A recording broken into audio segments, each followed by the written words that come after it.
Hi guys, welcome to Palace to the Core. My name is Stephen Dawes. Thank you for joining me. So I'm going to be talking about the Manchester City game. So if you haven't seen it yet, do go and check it out.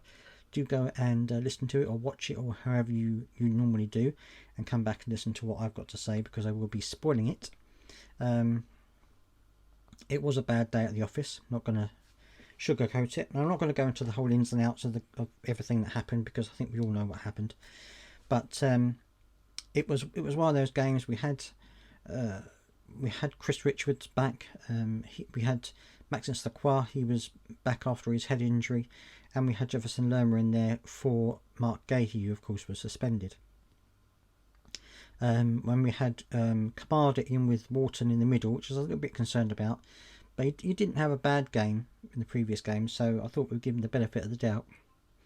And we came off to a fantastic start. Scored an early goal, a really good goal, and I thought that was a really good way to start the game. We've done it a few times now. Started with a very early goal, then we got a second from Chris Richards. He had a header going, and so we were 2-0 up, and I was actually really surprised.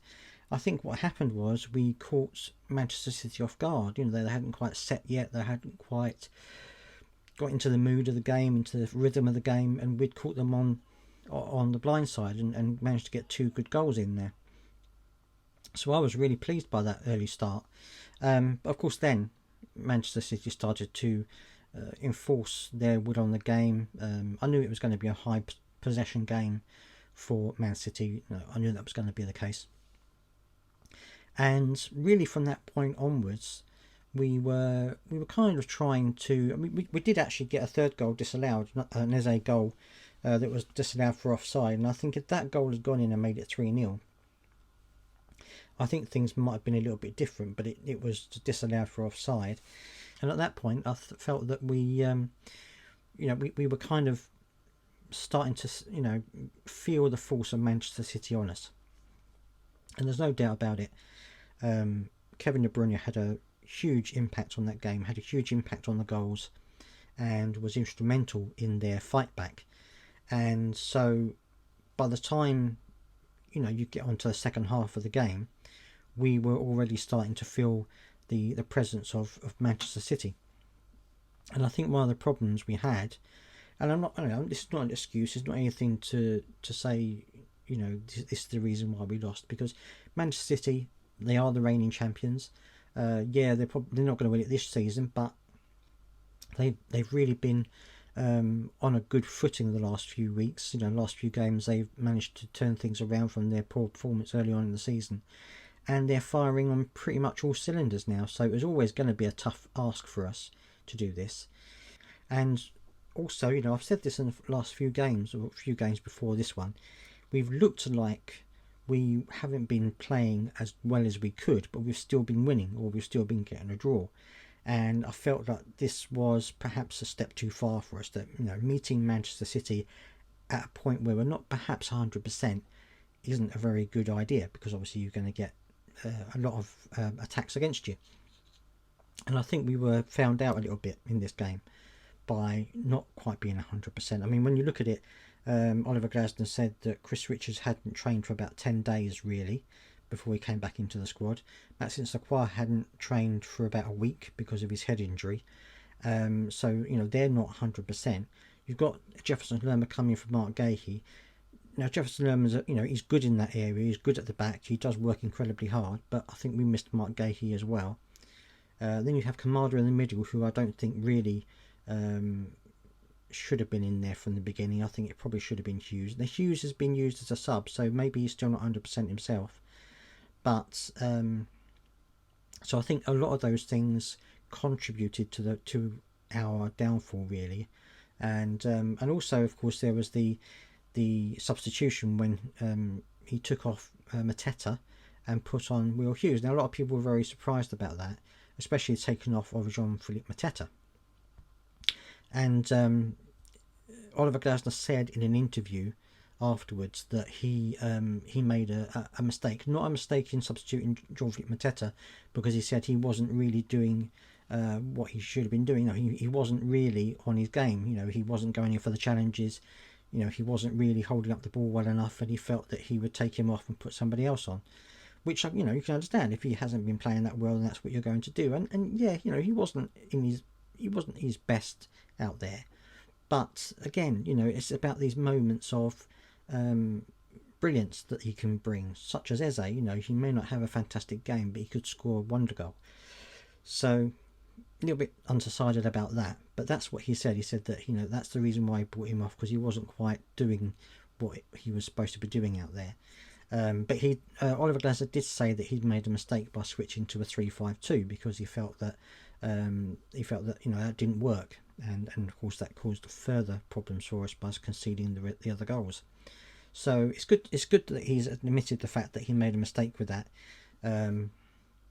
Some people are surprised by what he said about Jean-Philippe Mateta, but I think he's being honest. I think he just said, no, I substituted him because he wasn't quite doing it, and I think that's fair enough.